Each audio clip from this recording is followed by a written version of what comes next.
All right, guys, we're moving on to matrices. Now, this is a subject that is covered in your book, but it's not a chapter.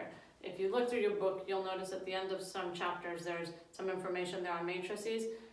We're just going to do it all together. And I'm sending home a handout that has problems for all of this section. You're going to have a whole week to do it, and it's going to be both a homework grade and a test grade. So if you have questions on kind of how to do something, you can get basic help, but you can't have people work on it with you until you get an answer. Now, this lecture covers all matrices, so it's going to be long, but the good thing is it's recorded, so just stop as you need to, come back to it as you need to. You have plenty of time to go over it, okay? But matrices are kind of cool. They're going to give you one more tool for solving equations. So what matrices do is they organize information into rows and columns. And we are doing math, so of course the information that it's organizing is numbers. And they're usually named by their dimensions. So if I tell you that I have a 3 by 2 matrix, that means that it has 3 rows and 2 columns. So it's going to look, you always have little brackets on the outside, and it's going to have a number, a number, a number, all those are numbers. 3 rows, right? 1, 2, 3, and 2 columns. Now, how to name them and being able to count how many rows and columns it has is not that important. But it will be important when you're trying to figure out whether you can perform an operation between 2 matrices. So they are considered equal if they have the same dimensions and each element is equal to the corresponding element.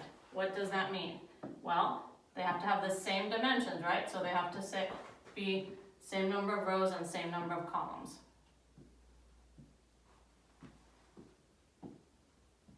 Those are equal, okay?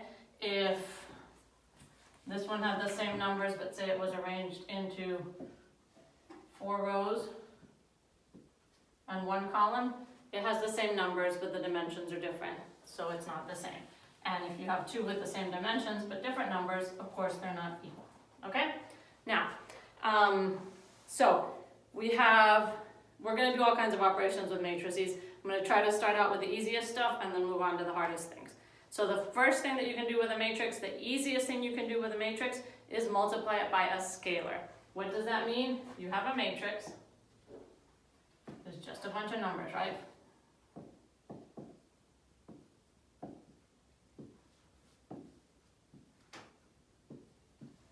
I can put, say, 1/5 out here. You can multiply the whole matrix times 1/5. How do you do that? Well, you multiply each single term in there by 1/5. And I'm not going to do all of them for you, but for example, this would be 1. 1 over 5. Negative 2 over 5. So on and so forth. So that's the easiest thing you can do, right? For a matrix is you can multiply it times a scalar, which means you put a number outside the matrix, multiply every single number in there by that number. You'll have to do that a little bit, but unfortunately that is not where we end. We're going to do a lot more complicated stuff with matrices, okay? So, whole matrix multiplied by a number, which is called a scalar. Just showed you how to do that. Now, you can add or subtract, and just like for fractions and for variables, really, when you're adding and subtracting, there's a few more rules. For multiplying and dividing, there's a lot more possibilities. For adding and subtracting, you can only add and subtract matrices that have the exact same number of dimensions, okay? So,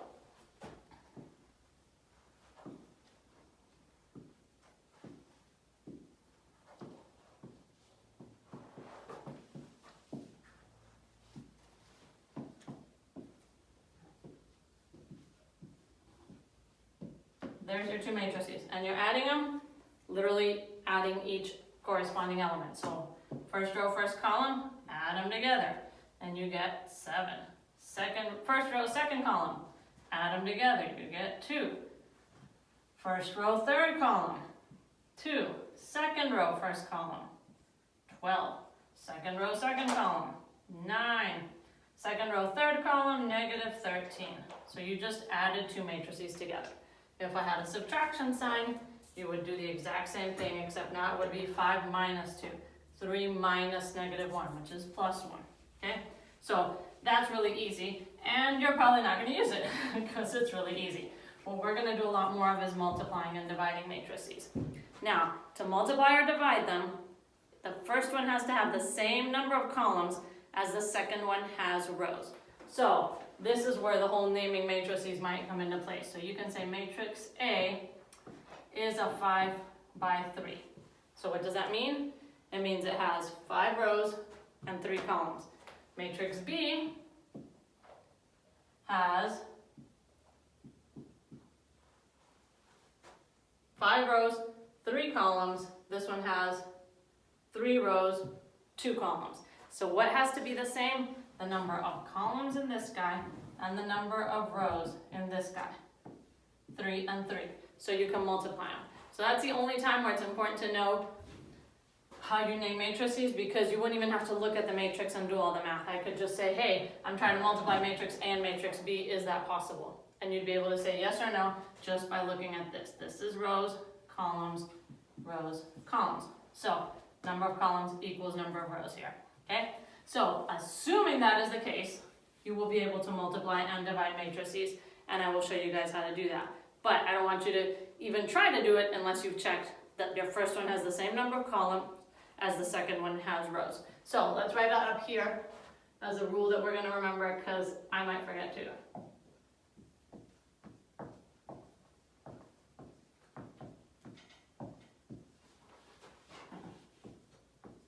Okay, so that's how we'll be able to test whether or not we can multiply them. Now, how do we multiply them? Let's go over it. I'm going to give you 2 matrices. First, let's make sure we can multiply them, and then let's multiply them.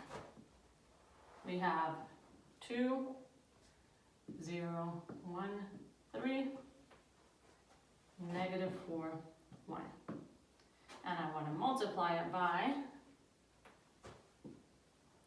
6, 2, 3, 0, -2, and 4. So what was the rule? The number of columns in the first one, so that's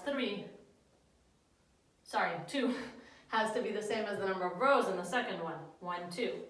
So that holds true. We can multiply these guys. Now, how do we multiply them? This is where it gets complicated. And I know you guys are going to want to fly through this and not write down every step, but it's really easy to make mistakes. So here's how you do it. And I'm going to draw myself a big space because it's going to take a lot of math. I want to find the number that's going to go here. That is my number that's in my first row and my first column, right?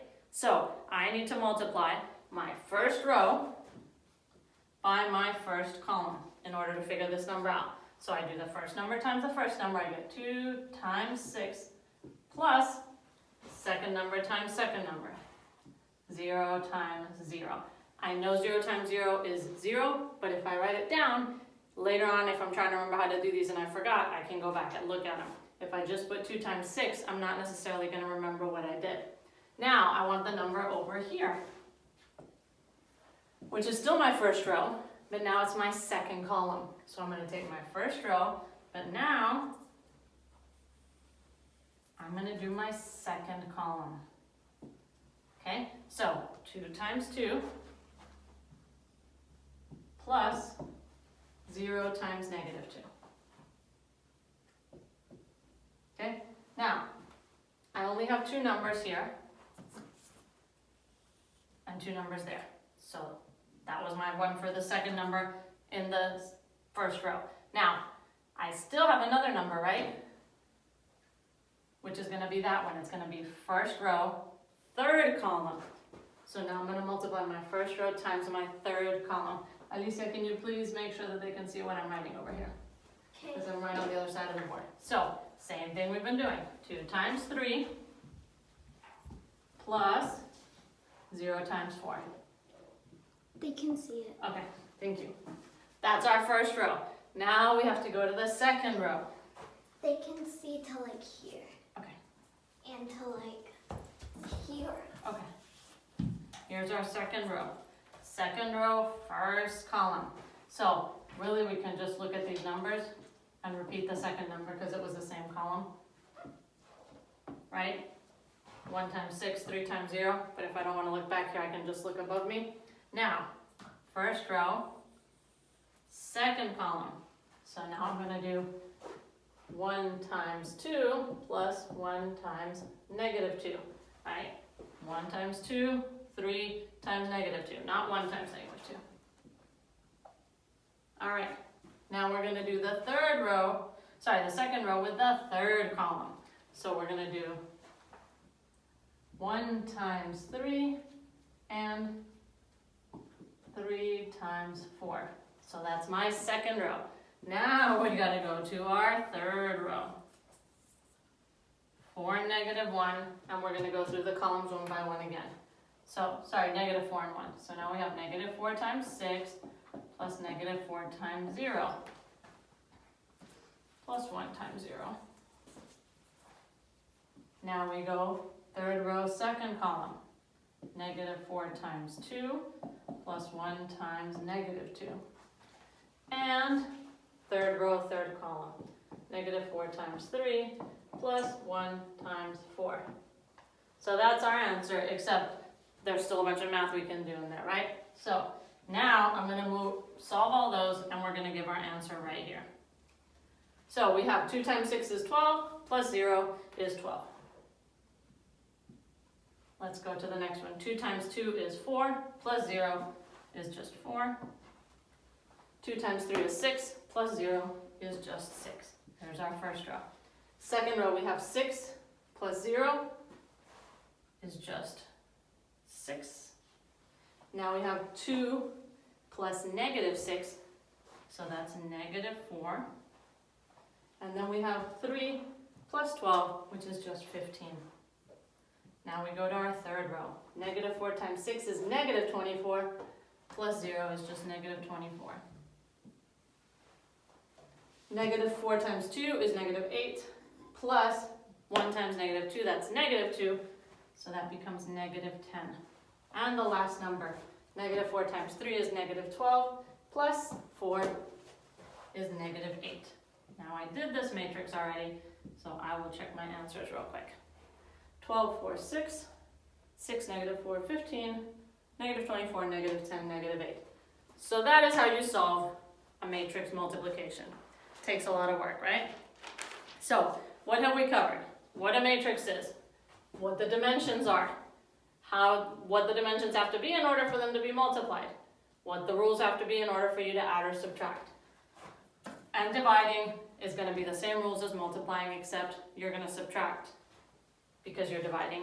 Just like we do with exponents, you add to multiply and you subtract to divide, same thing. But we're actually only going to have to worry about multiplying. So remember guys, if you didn't finish writing this down, it's a video, so you can go back and replay it, okay? That is multiplying matrices. Now why do we even care about multiplying matrices? It's a fun little trick, but when are we ever going to use it, right? So I'm going to tell you one more thing that we need to learn about matrices, and then I'm going to show you why we would even care.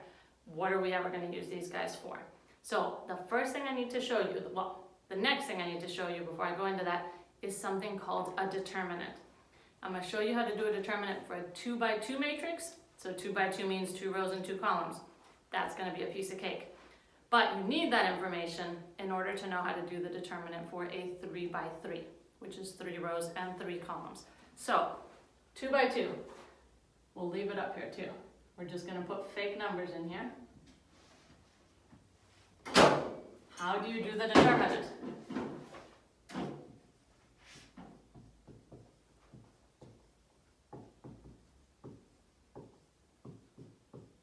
Well, you flip the first and the fourth number, so it becomes D and A, and then you change the sign on these guys. So that's your determinant. That's really easy, right? Piece of cake? Yes, nothing to it. Now,